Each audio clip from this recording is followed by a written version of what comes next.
la marche pacifique à laquelle nous avons appelé. Aucune notification officielle, alors qu'une rencontre avec les autorités a eu lieu hier où rien dans ce sens n'a été dit. Aucune notification ce matin au départ de la manifestation au lieu au point de rassemblement.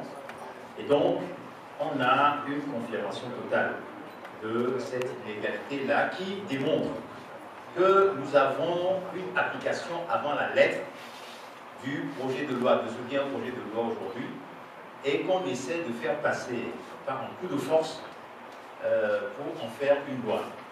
Et c'est peut-être l'enseignement principal qu'il faudrait en tirer aujourd'hui, à savoir que le régime RPT vient de nous administrer la preuve de la méthode avec laquelle il va tenter d'imposer au peuple togolais ce projet de loi et en faire une loi. Et il est clair pour nous que cela, nous ne devons pas l'accepter en aucun cas. Puisque si nous l'acceptons aujourd'hui, c'est toutes nos libertés, liberté de presse y compris en ce qui nous concerne, qui risquent d'être balayées par la suite.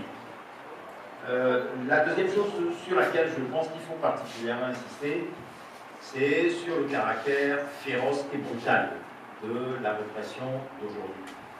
Et je crois que ce que nous avons vu dans ce pays depuis en gros 20 ans, et tout particulièrement depuis 2005, s'est illustré encore à Lomé, dans les mêmes quartiers où on rentre dans les maisons, on frappe les gens, on fait des tirs de gaz lacrymogène dans des chambres où dorment des enfants, des bébés qui suffoquent.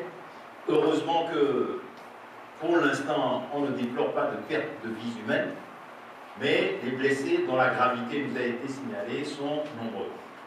Et donc, à partir de là, ce qui est évident, c'est que contre un mouvement qui s'annonçait véritablement comme un succès ce matin, vu la forte mobilisation qu'il y avait, vu la grande affluence des populations qui se rendaient sur le point de regroupement. Dans la discussion que nous avons eue entre nous tout à l'heure, certains de nos camarades nous ont indiqué que depuis les quartiers périphériques de Lomé, des cortèges affluaient vers le point de rassemblement. Et je pense que c'est cela qu'ils ont voulu empêcher. Et ils ont compris eux aussi que quelque chose de nouveau était en train de se passer dans le pays. Et c'est cela, je pense, qu'ils ont voulu étouffer et nous ne pouvons pas l'accepter. Bien évidemment, notre pensée, à travers vous, journalistes, ne peut qu'aller aux blessés et aux emprisonnés.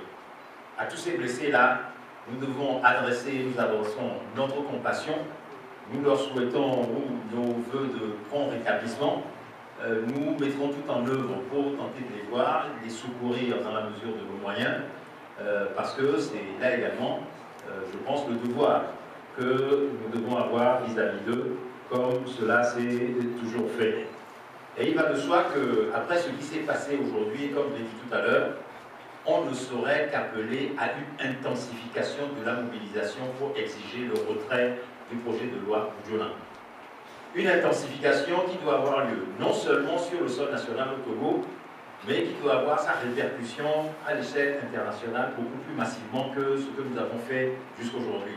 Si nous ne faisons pas cela, c'est toutes nos libertés qui risquent d'être piétinées, et à un moment où est en train de souffler un vent venant du nord de l'Afrique, qui s'élève contre les injustices de tous ordres, depuis des trentaines, des quarantaines d'années, le peuple togolais aussi, qui l'a montré aujourd'hui, veut prendre sa part au rendez-vous, au nouveau rendez-vous que lui donne l'histoire.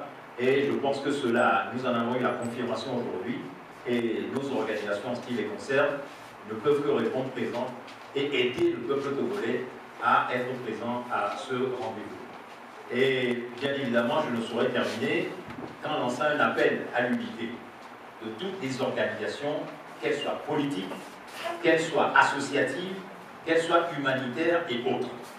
Bien sûr, lorsque nous avons lancé cette initiative, nous avons eu le soutien des organisations des droits de défense des droits de l'homme.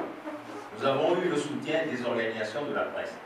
Mais ces soutiens sont venus chacun de son côté.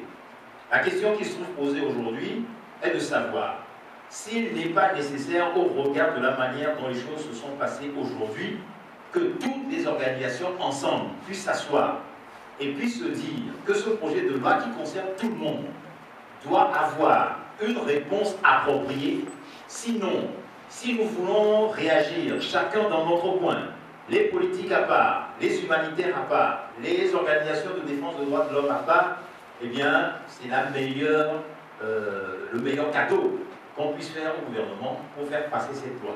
Donc, cet appel à l'unité, vous êtes journaliste, vous êtes ici, j'en profite pour vous le lancer solennellement, pour qu'ensemble nous nous retrouvions.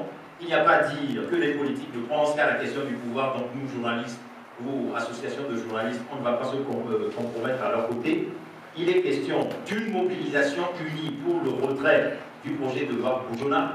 Asseyons-nous, discutons ensemble pour voir quelle initiative commune nous pouvons développer pour en obtenir le retrait. Je vous remercie.